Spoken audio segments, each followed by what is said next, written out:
നമുക്കിന്ന് ചായക്കടയിൽ കിട്ടുന്ന മുരിഞ്ഞ ഒരു തരം പക്കാവട ഉണ്ടാക്കിയാലോ. ഇത് ഞാൻ കൂടുതലും കണ്ടിട്ടുള്ളത് തമിഴ്നാട്ടിലാണ് ഇത് കൂടുതലും ചായയുടെയൊക്കെ കൂടുതലും കിട്ടുന്ന ഒരു സ്നാക്സ്.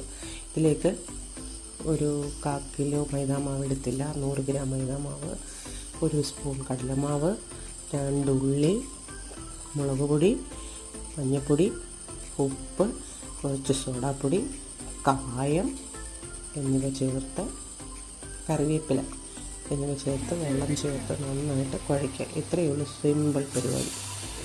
എന്നിട്ട് എണ്ണ അടുപ്പിൽ വെച്ച് ചൂടാക്കുക.